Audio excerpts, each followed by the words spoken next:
Welcome to This Week in Family Law, the go-to podcast for busy Australian family lawyers who want to stay updated without the overwhelm. I'm Jenna Downey, and my co-host today is Elena Brzezewska. Elena, you have a new segment in this episode. How are you feeling about it? I'm really excited about this new segment. The only thing I don't quite know how I feel about is its title, which we just came up with. We'll tell you in a moment what that is. I love the title, and it's going to be so informative. I can't wait to hear it. Let's get into this week's episode. What's up, Elena? It's a busy news week this week, which is great. So the first piece of news is that New South Wales Bureau of Crime Statistics and Research has, on the 18th of March, released its latest research, which covers a 24-month period to December 2025. In the 13 major offence categories, it's noted a spike in two of them, and one of them is sexual assault. In the same period, adult court proceedings generally rose, including domestic violence legal actions, which were up 9.8%. The growing number of domestic violence charges reflects an increase in domestic violence offences recorded by police. And what was noted in the report is that it's likely that this increase is because the police are taking more action or more frequently taking action when these types of matters are reported to police. The second piece of news is we attended a conference, the 2026 Asia Pacific Coercive Control in Children Conference. It was spanning 3 days, and I was there for only one of the 3 days, but the talk that really stood out to me was the panel discussion led by Judge Beckhouse and Justice Altobelli, who reported on some pretty interesting court statistics. So I'll just list some of them because I find them to be quite useful. Only 5% of family law matters are litigated. Of those, 86% involve family violence, which has risen up 3% from last year. 95% of matters involve at least one risk issue, and 70% of matters involve 4 or more risk issues. Of the matters that proceed to a final hearing, which was noted was a very small percentage, 20% result in no-time orders for one party. And I know, Jenna, you attended one of the 3 days also and had some takeaways. I did. The session that I took the most from was a session by the co-founders of She Is Not Your Rehab, which they're a couple who are based in New Zealand and advocate a lot on eradicating family violence, and they've been through their own traumas, and they talk about breaking the cycle within families of experiencing domestic violence, being perpetrators of domestic violence. So they had such a strong message, and I'll definitely share some of their campaigns and a link to their website in the show notes as well if you haven't heard of them, because I actually hadn't heard of them before. But they are quite well known, and a lot of their campaigns have actually gone viral and millions of views. So, it's something really, really engaging and interesting to look at the good work that they're doing in that space. It was a really good conference, wasn't it? It's like bringing together all these different disciplines, and I certainly hadn't heard of them before the conference either. The third news update is probably a slightly pesky one for family lawyers listening, but there has been an update to a number of court forms, and it's the second update in 3 months. So a number of court forms are affected by the update. Very briefly, it's the response to initiating application, the undertaking form, a third-party debt notice form, the enforcement warrant, the affidavit translation of marriage certificate form, and the notice of address for service. And they're all quite small changes, but they should not be filed, these new forms, until the 28th of March. There will be a grace period until the 17th of April for those forms. The fourth piece of news is in relation to this ongoing story about the company which was managing court transcripts. That company has now gone into voluntary administration, so I expect there'll probably be a lot of news connected to that. And from my reading of it, there are a number of opinions already coming from legal professionals in relation to costs and delay. Yeah, I've unfortunately heard of the delays that this may have to being able to access transcripts from the court, and which probably will be felt for quite some time as well until this resolves. sounded like quite a messy situation, really. So it's probably going to be something we continue to report on in future episodes. The fifth piece of news is in relation to a event that you came across, Jenna, and that you flagged with me. It's a family law section conference about running a resilient practice, navigating trauma, essentially, and family violence matters. So it's a forum for family lawyers, an in-person seminar hosted on the 1st of May in Melbourne, attracting 4 CPD points. And the sixth and last piece of news is in relation to something else that caught your eye. It's called Rytz, and I had a bit of a look on their website, and it seems to be a tool for self-represented litigants or everyday people looking to seek family law advice. And the founder on the website in one of the videos talks about the reasons this tool is developed. And I quote that it's to help good parents who get overwhelmed by legal systems they couldn't afford to understand. And I'm not sure, having looked at this tool, I'm not sure whether this is a good or bad thing as a family lawyer to have a client who's done some of their own research through this tool, which may or may not produce correct information. So I'll stay reserved on my comments, but I just thought it was an interesting fact to share with our listeners. Good point, and also particularly in an era where we're going to see a lot of these tools emerge. We've covered a lot of news, so we're going to add notes in our show notes, links to everything we've covered. Thank you, Elena. And that's what's up for this week. We've got a new segment today called Ethics with Elena, where Elena talks to us about ethical issues and professional responsibility. I'm very keen for Elena to talk through this with you today. Elena. Thanks, Jenna. I'm really excited to talk about this topic because when I dived into cases, I hadn't quite realised just how many recent cases there are on ethics and professional responsibility. And it's probably not the topic that attracts the most interest as far as CPD points go. But when you read the judgments and the matters themselves, there are so many practical takeaways. So unlike a particularly verbose or long judgment you may read on a particular area of law, I find that these judgments, they had some really key points, key takeaways. So I want to talk about a recent case of Jennings and Barrese. It's a 2025 Div 1 matter heard in Adelaide where the legal practitioner was found to have breached the South Australian Legal Practitioners Conduct Rules, resulting in a referral to the Legal Profession Conduct Commissioner. So what I want to do with this is just provide firstly a very brief outline of the facts, and then we'll drill down to why this lawyer was referred. So the facts are that this is a parenting matter, and this particular lawyer was acting for the respondent mother under a grant of legal aid. The period in which she was acting, formally on record, was quite short actually. So she commenced acting on the 4th of December 2024 and stopped acting on the 9th of April. So we're talking about a 4-month period, also encapsulating Christmas and New Year and that January court closure period. In this period, though, she failed to attend 3 court events, which sounds alarming and quite obvious in the sense of, you know, if you're listening in and you're a family lawyer, you would think I would never do that. That was one of the things that was flagged as an issue, but that's quite obvious.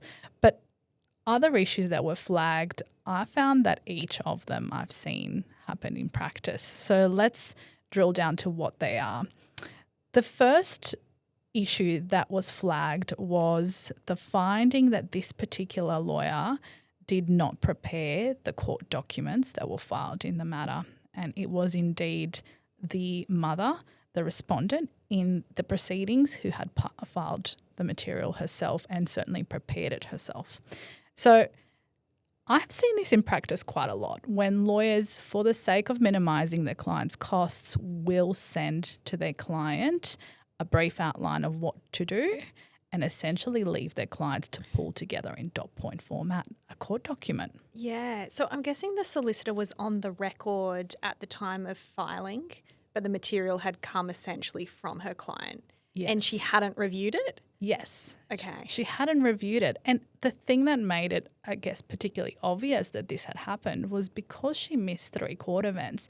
The respondent mother was then herself making direct representations to the court and admitting, yes, I did prepare these documents. No, my solicitor didn't check them and it was me that filed them.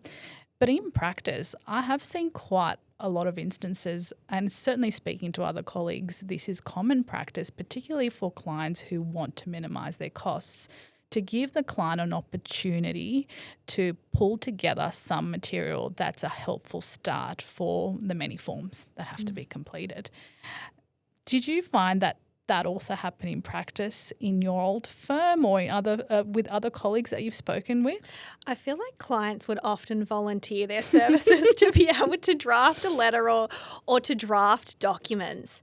But I would be very cautious of that in practice. And I'm sure that a lot of lawyers are, but I'm sure that there's a lot who would consider their clients' reasons for doing that, which is primarily around costs, and agree to allowing them to do that and have that involvement. I think it does happen more than what we think it happens. And I guess the key point about this is it going to take you ultimately longer to correct the language or the mistakes essentially your clients made? And if that's the case, are you really saving your client some money by doing that? And if you aren't, then don't do that at all. And certainly if you do it on the premise that it will save time, then check it. But I think what was interesting is this is a practice I've certainly picked up on being slightly common in that early preparation of documents for some matters, but certainly not common to file it in that form. Yeah. So that was the first thing. The second thing that was flagged is the non-compliance with a number of procedural orders, which essentially led to an inactivity in the matter. It was interesting because it's quite a short period that this solicitor had been acting for, but there had been a number of procedural orders made to progress things along. And what was noted in the judgment is that by not following those orders, even if they were procedural in nature, that practitioner didn't assist the court to move the matter along and make meaningful progress. In terms of the matter, what was another complicating factor in the inactivity of the matter is that it was a matter under the grant of legal aid. And the independent children's lawyer and other party at one of those court events that this solicitor didn't attend said, we have been urging this solicitor to hand back the grant of legal aid to legal aid to give it to someone who does have capacity to move it along.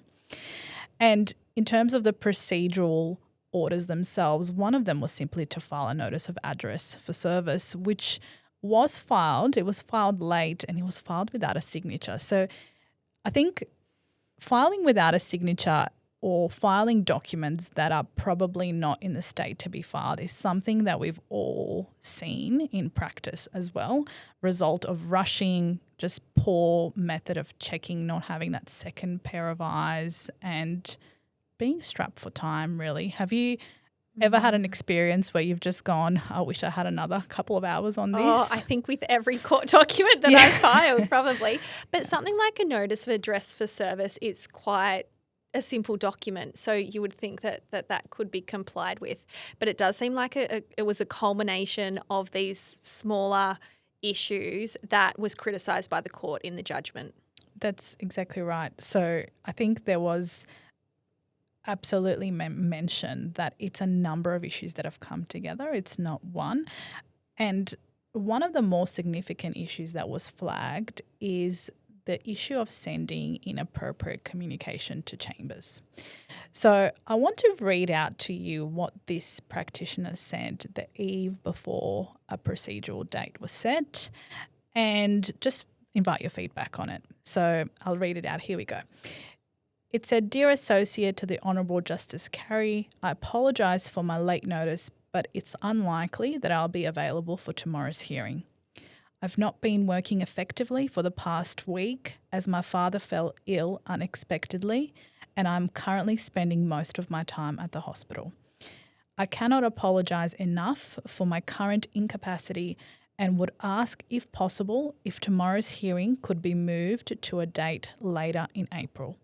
I have advised the parties of my limited capacity at the moment and will continue to discuss possibilities of resolution with the parties. I appreciate your understanding and apologise for any inconvenience this may have caused. What's your reaction to that email? So it was sent the day before the court event. It was sent the eve before the court event, so 9:59 p.m. Okay. Was there another – is the other party represented? The other party was represented, yes. Were they copied into this email?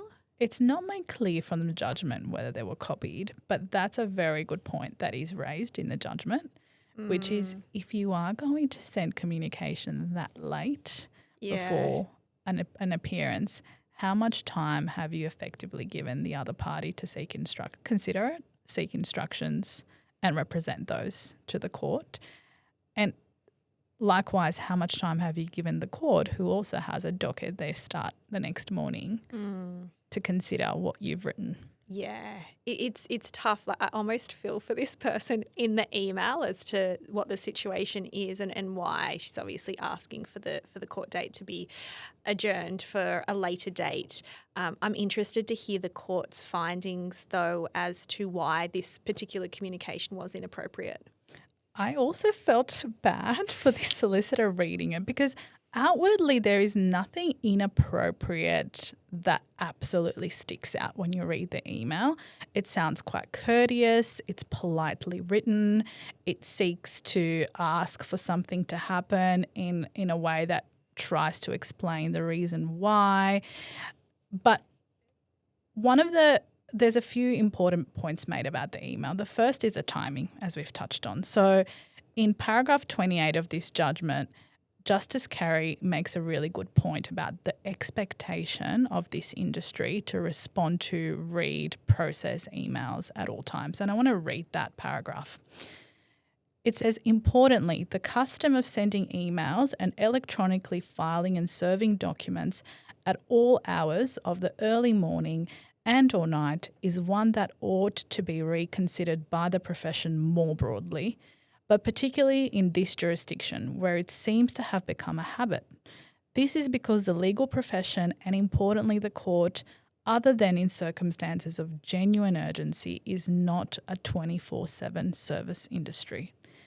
And I think in practice I've experienced this as well. When you're wrapping up a very long day and the day's made longer by your preparation for something you're going to appear for the following day, and you do get that email at 6 p.m. and onwards into the night, and your client, who's already distressed or very uncomfortable with the idea there will be a court appearance, is now met with the latest communication, which you probably have a printed version of when they're in your office the next morning. It's just a terrible position to be in to try to talk your client down in such a short period of time. Yeah, I agree with why the court would criticise that. I also think, though, that the expectation is on lawyers from clients that they are available 24/7 a lot of the time, and lawyers, they do work long hours too. So for the court to say that the lawyers shouldn't have the same expectation on the court, it's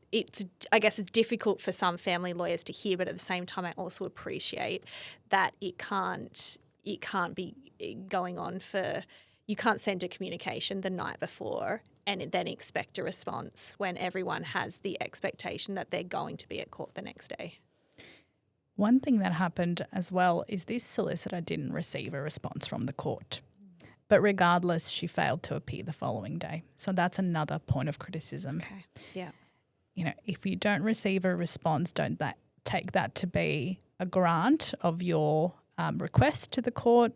It's probably not been read. And the absolute conclusion from that should be that you are appearing in court the following morning. I think that's common knowledge for a lot of lawyers listening. Yeah. And was this off the back of her not attending certain court appearances in the lead up to this event? Yes. And this particular event had been brought forward a few days, but notice was sent to the parties a few days prior to the event happening. So it wasn't the originally set date. The court brought the date forward, but she knew about that date being brought forward for a number of days, and the evening before emails the court about it. The other point which we touched on was the lack of notice. But one point that I thought was particularly interesting was the court was quite critical of the fact that the email carries with it a level of presumption about what the court will be doing. And the judgment essentially said that the email had a tone that the court will be complying to this request. And it noted down that certainly practitioners can't be asking for certain dates to be set. So there's a mention to, could this hearing be moved to a date later in April? And certainly I've seen in practice, particularly in a courtroom, a lot of barristers and lawyers asking for an adjournment or a different date. And usually the court is quite good at accommodating that date. But it's when the court is asked to perform within a certain time frame or for that practitioner to be accommodated within a certain time frame by choosing the date range that the next court event will happen is where the court is irritated. Yeah.